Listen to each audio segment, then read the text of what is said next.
into some book review, but then this isn't just any kind of book review. We want to get an up close and personal with George Wachiuri, who is the CEO of Optiven.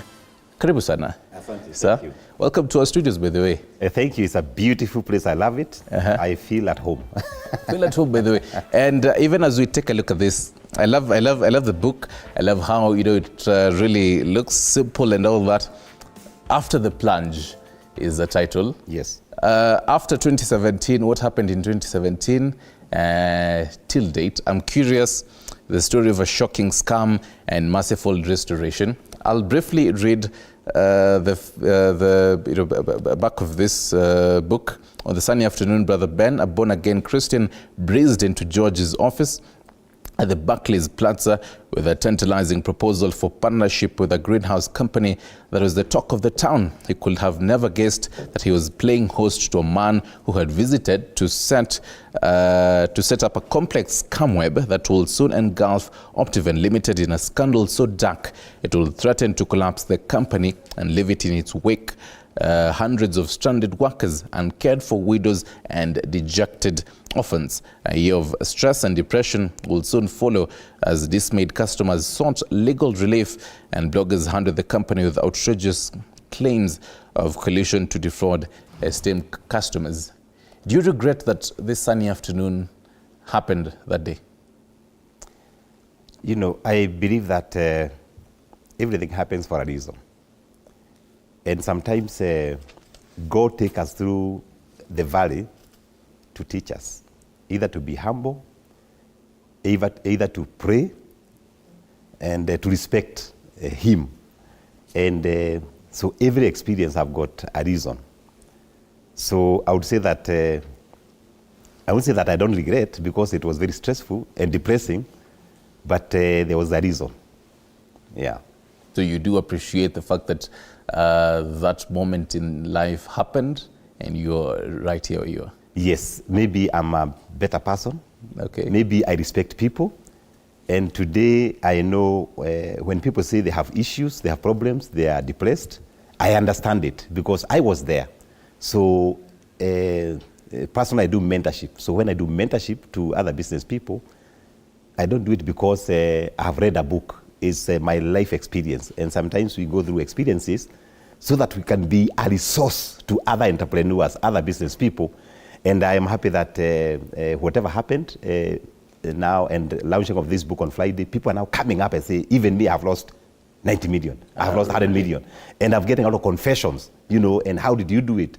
Can you help me to undergo the current depression, stresses I'm going? So there's a source of hope. And that's why I say that every experience, I tell people that every experience, record it because it can help somebody else. And the reason why we fail many times is because our forefathers failed, but they never documented. But if you can, people can document, and we learn from those experiences, we become better people. That's why I say that mentorship is getting something from the person who was there, experience the issue, and then you don't need to experience it, because experience is very painful. To have an experience. That's why you say that mentorship is better than experience. So I have no regrets. And I love the fact that you mentioned documenting. Even before I come to that, I see Dr. Ola Kim, the forward by Dr. Ola Kim. How big of a deal is this for you? I mean, this is Dr. Ola Kim. I would say that there was a time that I had another challenge, and I lost my 10-year savings. All right. That was 2008. Okay. And I also went down for about a year, no office, no work, no job, right. No business. And the person who really uplifted me, other than my pastor and my wife, is Dr. Ola Kim. That time he was doing mentorship on one-on-one. And I remember Dr. Ola calling me at Serena Hotel for 5 sessions. And that time you have no money to pay, it was for free, and it was very tough. So Dr. Ola Kim has a space in my heart. Because when I was totally down there, he's the only man who called me and said, George, don't give up. Optiven, the one you want to close now, will be the biggest company in Africa. People will see billboards on Thika Superhighway, billboards Gong Road, in Mombasa Road. And now it has come to pass. So it's a man that I really respect. And when I called him for my book launch on Friday, and when I saw him came, I was very excited, I was happy, because he supported me when I was down there, yani deep in the hole, 2008. And he told you, you know what, Wachiuri, you'll rise above. But then, even after the whole pomp and color, you mentioned documenting, and we're obviously curious because this book, details the whole merciful restoration. After 2017, after the whole scam saga and all that, did you start to document how all that happened, each and every single experience? As you wake up in the morning, you're like, so today this is what happened, this is how, following up all this. How did you process all this? One of the things that I do even today is generalizing, and especially when life is not okay, you are under pressure. So I have a very big black book that every evening I go sit there on my seat and I journalize, what is my thoughts. And that time, because I was very stressed, very depressed, because, it was a lot of money. So I was documenting, what did I do wrong? So I was documenting all those wrong things that I did. What did I not check? So when the thing now stabilized, I said, wait a minute, all these big black book, in fact, there are two, why can't I convert it into a book? And that's the time I did a conversion. And now the book is a game changer. People are reading it in 2 hours and say, hey, if George Wachiuri underwent this through a whole mess, that means even me, I can do it. So it's an encouragement to many, encouragement to business people, encouragement to entrepreneurs, because entrepreneurs, they lose. And I don't know any entrepreneur who have never lost. Yani watu wanapoteza. So when they read this book, there's a kind of encouragement. There's a person who sent me a message yesterday on my WhatsApp and says, hey, George, wait a minute. You have spoken to me. I had sworn never to do business. Somebody was telling me. But after reading this book, I am going back to entrepreneurship. Na amesema atarudi. Nikamwambia, I'll give you free mentorship. Just subscribe to George Wachiuri School of Mentorship, which is for free. And I'm going to take you through on how you can come back again. Because let me tell you, people lose. If you look at Kenya today, for the last 5 years, 2.2 million businesses have closed shop, according to Kenya National Bureau of Statistics. Right. Yani 2.2 million businesses. Where are these entrepreneurs closing? Why though? Even as why though do you think this is the whole inafika mahali and people are like, I'm tired of doing business in Nairobi, the taxes are too high? I think generally people give up for many reasons. Maybe there are cash flow problems. Maybe you're trying to get the best talent you're not getting. Maybe you want to put systems that's not working. You just give up. Right. And that's why for us, people like us who are now progressing, we must also share our experiences, not to encourage, to inspire, to motivate these people not to give up. Because remember, every time an entrepreneur gives up, what happens? Jobs are lost. Yeah, true. Taxes are lost. Value additions are lost. And that's why I say that every government should take care of entrepreneurs and business people. Because at the end of the day, people who create job opportunities, it's not government. Government has no jobs. Jobs are with entrepreneurship. Look at this TV 47. How many people have met here before I came to this studio? Many people who are working here. That means the entrepreneur who invested in this particular beautiful TV station, TV 47, need to be cared for. In fact, I pay a bodyguard. Because the kind of resources he's giving back to the country, he's giving jobs, he's paying taxes, and he's also adding value to our country. Yeah. So that's why it's important to find that countries like the US, for example, US, there are about 30 million entrepreneurs. Right. They even give them rebates, encouraging you to do business. And that's what the appeal we make to African leaders, that even as they do politics, let's look at the business people, they look at the entrepreneurs, because at the end of the day, the stability of Africa is with the entrepreneurs. And that's why I encourage people who have registered this organization called the KEPSA, Kenya Private Sector Alliance. Right. This is a group of business people and entrepreneurs in Kenya, for example. Right. The Chambers of Commerce. This is what we want to see in the counties, because at the end of the day, you take care of George Wachiuri, you take care of 500 employees and plus. Like for us, we are over 500 employees. Okay. So don't see George Wachiuri. Don't see just Optiven. See the number of people working for this vision. And these people have got families. And these are permanent jobs. There are other cash flows, about 2,000. That is one entrepreneur. What if we raise 3 million business people or 3 million entrepreneurs in Kenya today? What will happen? The joblessness you see, our children, will come to an end. We'll get jobs to do. And that's the core. And that's why for me, I do mentorship. I do books to mentor people, because every time I see a business has collapsed, it's like my business.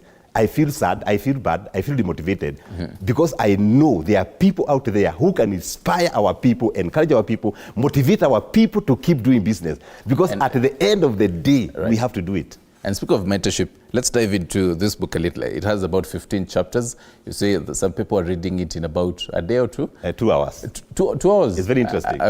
Hopefully I'll finish it with maybe even a day. Yes. Hopefully ukiniachie. Which is your favorite chapter in this, out of the 15 chapters? I think it's where my late mother, I lost my mother 2 years ago. Okay. When I was going this process of very difficult situation, and my mother was also sickly, but my mother could tell there's something the son is undergoing. And she kept encouraging me, telling me, so in Greek, they say in Greek, modo moru, noria ogotnegia guoko. Yani the bad person is the one who who chops off your hands. For a moment, I thought you'd actually speak Greek, but anyway. So, and that means that the bad person is not the one who cons you. Right. The bad person is the one who kills you. But as long as you are alive, you are able to breathe in and out, you are better. You can still do it again. That's the encouragement of my mother. And it's there a whole chapter on how she could be able to guide me, not to lose hope. Which chapter is that? It was the last one. Okay. I see also matters partnership. Reels forms the first chapter, partnership rationale, to a partner, the ideal partner. Who's the ideal partner according to you? I think one of the, partnership or joint ventures in business is the person that your values are close. Even before you talk about what they do, your values, George Wachiuri values, does the partner you are partnering with in business have similar values? There are people who don't believe in honesty, so you're not together. People who don't believe in professionalism, for example. People who don't believe in innovation. So you have to check the values first. Once the values agree, then you can progress from there. Right. Yes. Right now, even as you speak to the young people who form a huge percentage, they're probably watching you this morning and they're wondering, how do I even reach to where Wachiuri is? How do I reach to have a business that I am, from all the way from Thika to Nairobi, and I am seeing, that's my business. How do you reach to that point, sir? I think I encourage young people, and I love them because I do a lot of mentorship for young people. Currently, I have about 500 people I mentor. That when you see a big tree, don't start from the top. That big tree was a small tree one time, and it kept growing. So, and I encourage young people that every time you want to start something, first of all, you have the thoughts. You are thinking to start something. So you just start it. And when you start it, start small. But even as you start small, you can be able to keep thinking. And you think big. And don't wait for tomorrow. Start now. You start small. You think very big. And you start now. Don't wait the time you get capital. Capital is not only money. There is social capital. There is emotional capital. There is energy capital. There are many sources of capital. But you have to start from somewhere. If you read my first book, Solely Like an Eagle, where I started, Duruma Road, with one old desk, with a torn seat. Which is that, before you take a short break, which is that? Which year was that you did that? 1999. Wow. Yeah. Very humble beginning. Because everything that you see big now, it is started in a very humble manner. That's my encouragement to young people. You just start and keep growing. Right. Yes. Hold that thought, sir. Let's take a short break. I'm obviously curious, how do you balance all this? Being an author, being an entrepreneur, it really seems like a lot of hats to reach where you are right now. Stick around for that conversation. You're watching Morning Cafe.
Welcome back. We are having an up-close and personal with George Wachiuri, who's the CEO and founder of Optiven.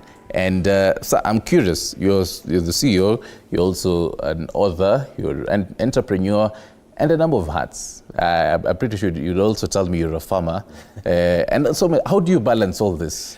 I think life is very interesting. And I think when God created us, we were giving a lot of energy, a lot of fume, and we are happy that when we are younger, we can be able to do many things. Mm-hmm. I'm also a church elder. I fellowship at the Life Church. And I do a lot of mentorship, a lot of talks in churches, in corporate organizations. I also do a lot of diaspora marketing. Mm-hmm. And one thing I've realized that we have been given capacity to delegate what other people can do. So if there's some work that other people can do, that's what I do. If you look at Optiven, you're about 500 employees. We call them partners. We don't call them employees. They're called partners. Okay. It's only in Optiven how you don't have drivers. They're called chauffeurs. In Optiven, you don't have cleaners. They're called environmental specialists. And everybody is valued. They own Optiven, actually, not George. They own it. Okay. And one of the things we do is that we hire very qualified people. Very. Not because they come from Kieni, where I come from my village. We hire people based on values, based on professionalism, based on their skills, and based on their belief. And these people, they are even better than George Wachiuri. You come to Optiven, you find a structure. Even if George is not there, there is no work that will stop. Since I came to this studio, no ring, no seagoing on my phone, because they don't need me. They say that the best leader is the one who render themselves irrelevant in your organization. People can be able to do what needs to be done. My job is very simple: inspire them, encourage them, motivate them, and then they run with the vision. We say that our vision is to be the champions of socio-economic transformation. 2 words: socio-economic. There are people running the foundation. There are people running the economic side, our projects, whatever we are doing. And once you do delegation, proper delegation, definitely life becomes easier. John Maxwell said in his book, he said that a good leader is the one who manages people and develop resources. But the greatest leader is the one who develops people and manages resources. Actually, I was coming to that. I think my next question would have been, how does a CEO look like? What makes a CEO? Of course, I like the word team leader, because CEO is like a pastor. You're in charge of many things. And a CEO is a motivator. Mm-hmm. A CEO is somebody who inspires people who work under them. Your job is to inspire, to encourage, to create an environment that when people come to Optiven, they feel it's home. That's where they're spending 8 hours. And that's my responsibility, to create that positive environment, that condition that when you come to Optiven, you don't feel like going home. That is home, making environment good. And of course, encouraging them to keep changing, and transforming these communities we are talking about. But then, okay, fine, the whole mentorship is there. But then a few months ago, we did hear Deputy President Rigathi Gachagua saying that there are no jobs in Kenya. As a CEO, where do you, from where you sit, hearing such kind of words, we don't really have jobs in Kenya, where does this leave us? I think when I look at Kenya and Africa as a whole, I only see opportunities. I don't see the lack of jobs. And if we can look at the capacity, the capability, the skills that our young people have, these guys, they only need a good environment. Once you give them a good environment, definitely they will be able to work. One time I made a proposal at Kempiski, where Deputy President was, and I said, can we come up with a program whereby we encourage our young people to form small businesses, and then we give them tax holiday for 3 years. You register a business, they can even make it for free. Let these people below 30 years register their businesses for free. Don't charge them anything. Don't charge them interest. Give them 3 years. But encourage them to prepare and to keep the book of accounts. After 3 years, now the government can come and say, hey, wait a minute, how has been your business? Now the 4th year, you can now start paying your taxes. If we make that environment good for young people, let me tell you, these young people have got brains. They have got ideas, they are intelligent, they are sharp, they are able to do exploits. However, right now, by the time you go to register a business, even the money to register, you pay everywhere. County licenses. Nowadays, there are so many taxes across counties. If you can only be able to harness that, and that's a proposal I made through KEPSA, but nobody heard about it. If we can do that, this do you think it's achievable? I'm telling you, this joblessness, it will come to an end. We don't need to have our people go to Dubai to work there. We are losing our talents. Yet, we have capability, we have capacity to nurture these people to grow. And that's how many countries do. You start a business, you are even given some tokens to keep going. That is what we need to do in Kenya. Right. We don't have shortage of jobs. We have shortages of environment to create a good environment for young people to start working. Do you think it's achievable? You know, that particular plan, as you put it, you know, right now even, you know, young people are listening to you right now that really want to jump into your mentorship, which whether you'll talk about it, you know, fully later.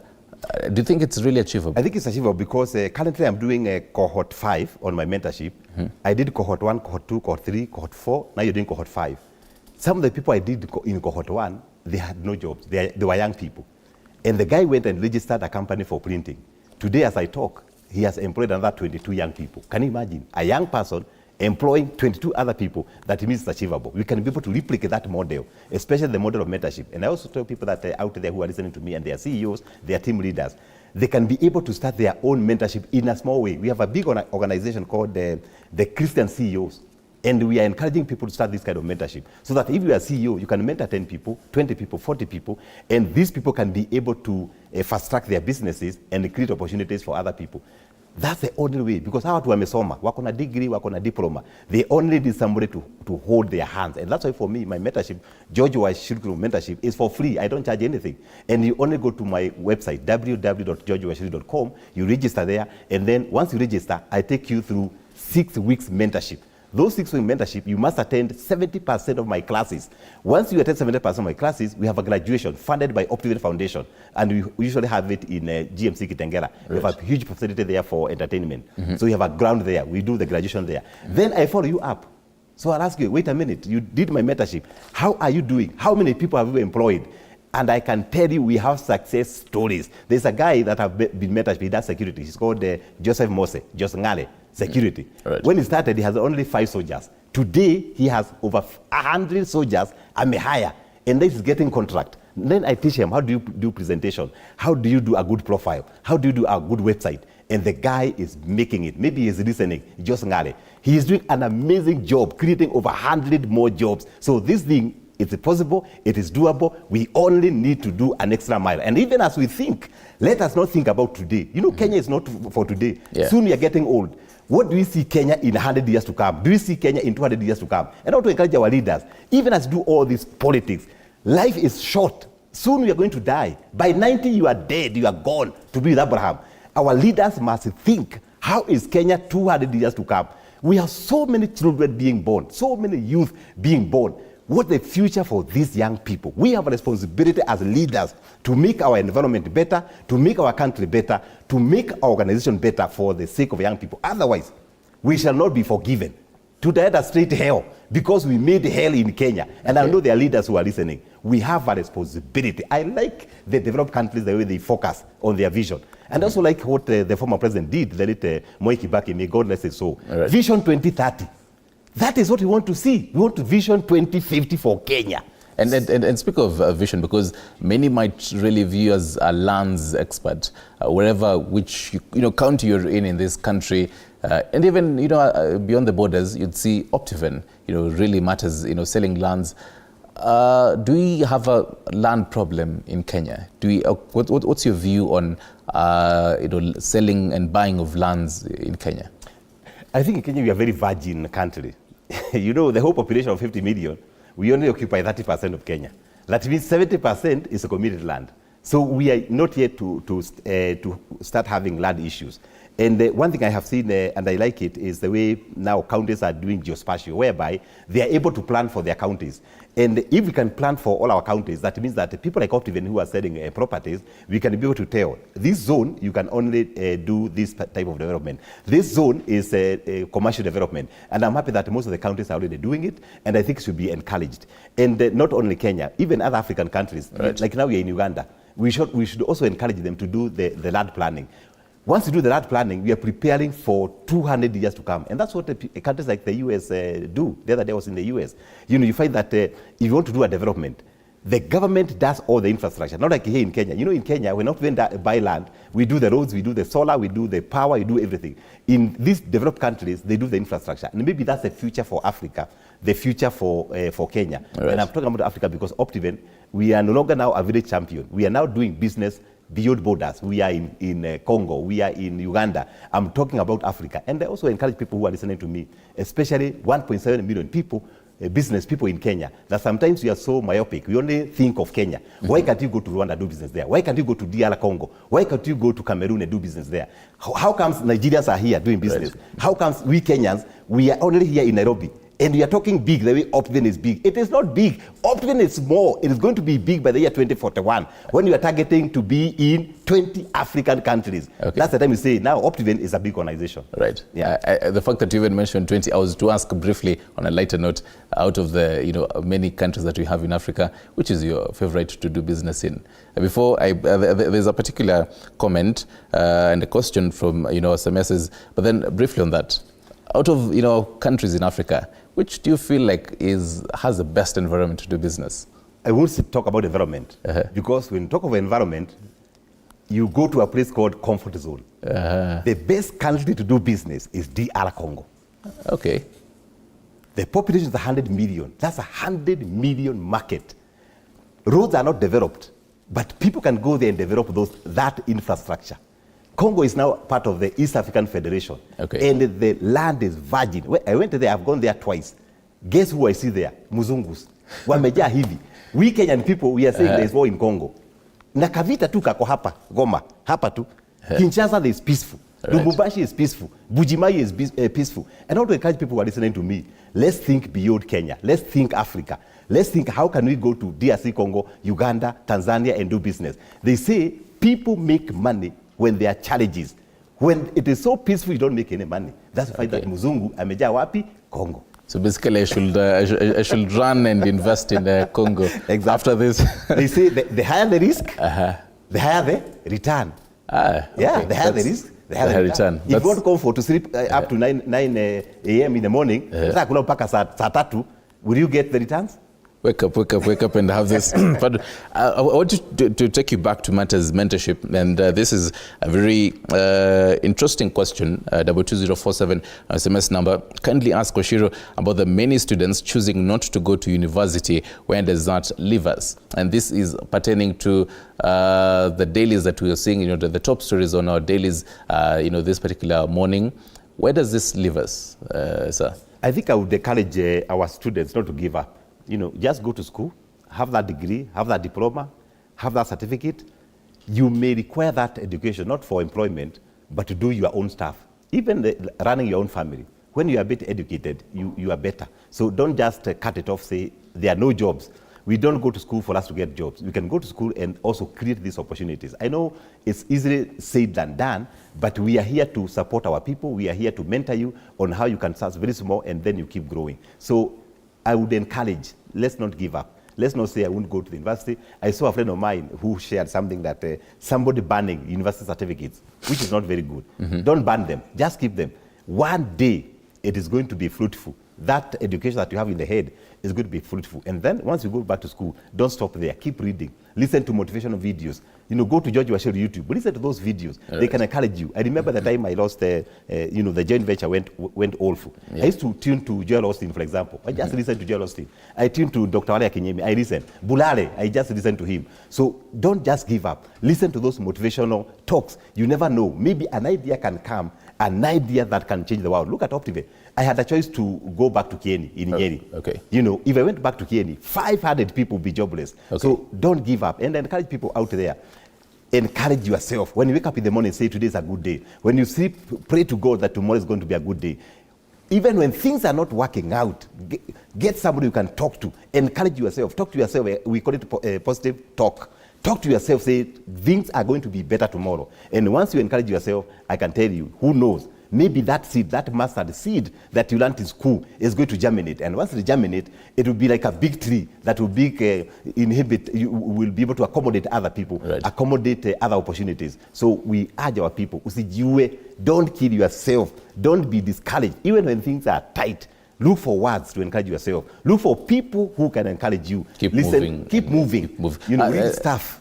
Yeah. So I follow up on that because we were taking a look at the numbers here. We should really had them on our dailies, but then quite hundreds of students who are seemingly choosing not to go to university, even despite the placements.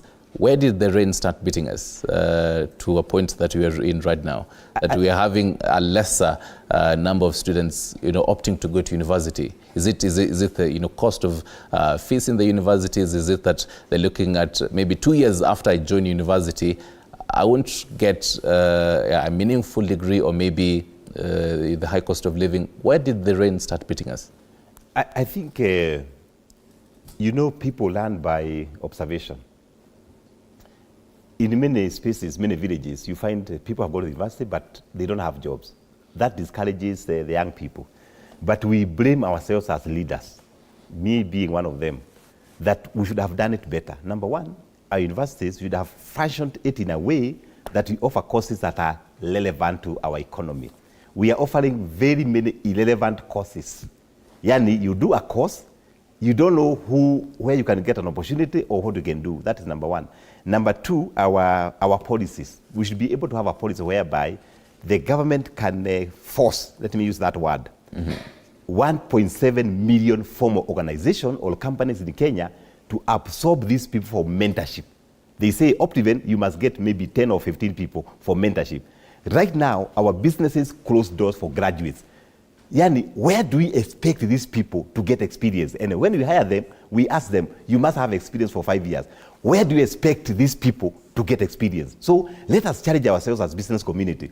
Why can't we open doors for these students? We say that these 2 million companies in Kenya, if every company can only take 5 people, can you imagine? Those are 10 million students. If you can take 10 people, all our students will be given a chance for mentorship in our organizations. Tuwasonge desk hapo wasome. If they come to Optiven and they see how we do business, and who knows, they can pick a seed there and they can go out there and start their own Optiven. So that is what we are lacking. So when these people finish their degree, no training, no internship. I see the way they struggle. And that's why for us at Optiven we said we must open to 30 internship every 3 months. Like now we have about 40 who are working with Optiven, graduates. After 3 months, we now tell you, go out there, look for a job, put George Wachiuri as your referee, I will refer you. Other CVs I share with the core CEOs. If we can all do that across Kenya, let me tell you, these students are crying that are depressed with their degrees. Maybe we can help them. And let me address all business community. Let us open our companies. Let us not be selfish. Unasema you are cutting cost.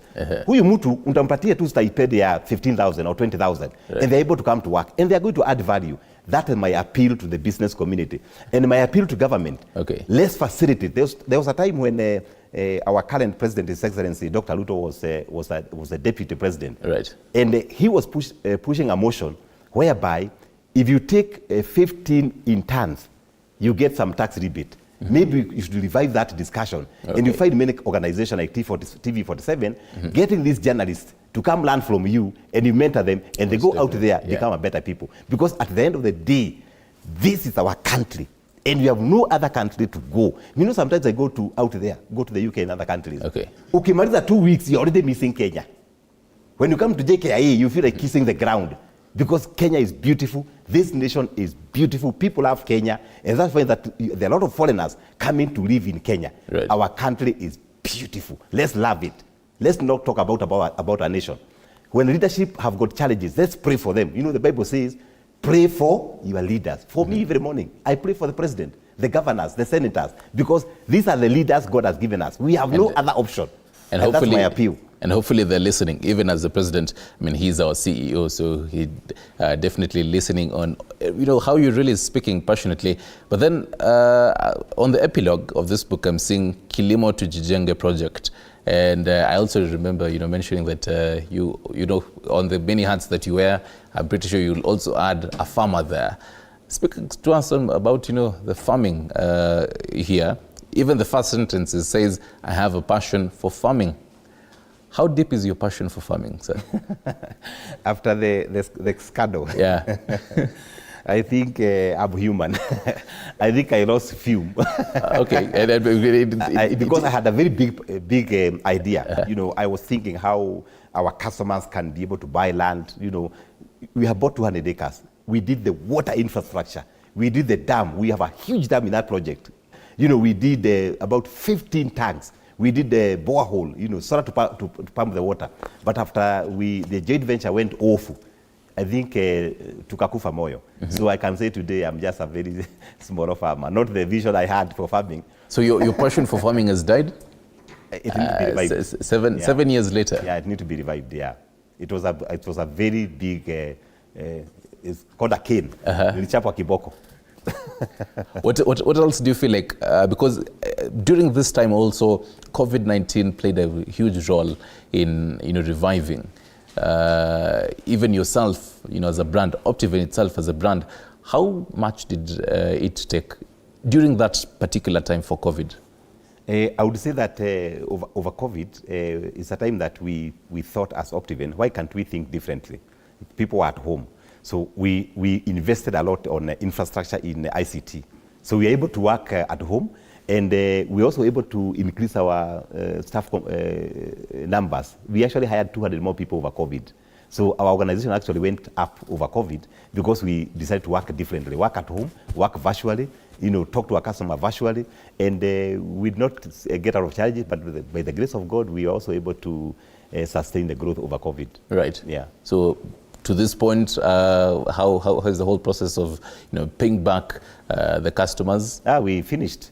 We actually paid all the customers over COVID. In fact, they were getting money. They were kneeling down. They couldn't believe it. You get a check of $1 million from Optiven. They were very excited. We paid everybody over COVID. Only the four that declined. So everybody else, whether here locally in the diaspora, everybody got their checks and they were happy, right. And it was timely. And I want to thank our financier who gave us the working capital to pay back the people. And that's why I say that every business person, you must have a partner, a financial partner who understands you. If you had no solid financial partner, where do you get that kind of money? Maybe today I would be herding cows in Kieni. Maybe Optiven will be down, but the grace of God, because we support the less fortunate, we have 600 kids that we support, we pay fees for across 47 counties. We have widows that we do homes for. The other day we did a house for Leshao who had cancer, HIV, and when the people say, if you support the orphans and the widows, God opens doors and windows of heaven. Maybe that's a secret for Optiven, because 5% of the money we get, we give it back to the charity. All right. Yes. Briefly, as your parting shot, how much is this book? Where can we get it? This book is your parting shot. This book is you can get it on Nuria. Nuria, they are able to deliver wherever you are. You can also get it in our offices. You can get it at Absa Plaza, 14th floor. You can also get it in our offices in Kalen, Zamani Business Park. You can get it in our office in Mutuapa. You can get it in our Nakuru office, Good and Life Mall. You can get it in all our offices. And you can also dial 0790-300-300. You can deliver wherever you are. The book is 2,000, and the entire money, George Wachiuri does not eat a single coin. The entire money goes to the Optiven Foundation. And our foundation now is among the top 5 biggest foundations. Right. We are doing scholarship, we are doing supporting the less fortunate, we are supporting our girls to do sanitary pads, we are supporting the cerebral palsy cases. We are the company that is known to give the highest wheelchairs across this country. Briefly, so your parting shot in a minute, your parting shot, the whole motivation to really start from, even after the plunge. For me, is to encourage people who are listening to us that never ever give up, and when things are tight, just trust in God. When things are not working, consult with a mentor. When things are very, very tight, that's the time that you need to rethink, you need to recalibrate yourself, you need to know what else can I do. So giving up is not an option. And also my encouragement is that there's no single entrepreneur who has never failed. Personally, I have failed 15 times. I've done 15 businesses that collapsed. Okay. So maybe you're out there, you're giving up, say, I want to give up. So don't give up. Let's keep going. Let's keep thinking big, and let's build this nation. Right. Thank you very much, Sir George Wachiuri, CEO of Optiven, among many other hats. Thank you, and asante sana for spewing the wise wisdoms. Let me give you the diary for the news diary this particular morning, even as we expect more from our correspondents. First off, Azimio and Kenya Kwanza teams to begin negotiations led by former Nigerian president is Olusegun Obasanjo Definitely also expect CS Defense Eden Duale to appear before National Assembly Department Committee on Defense, and he will brief the legislators on the upsurge of terror in recent past. We also expect to have the DPP interviews to begin today. We'll be getting more on that by Sheila Chilangat. She'll be telling us how all this will be playing along. And also about 8 a.m. this particular morning, the Cabinet Secretaries did see the signing performance contracts in State House to be witnessed by President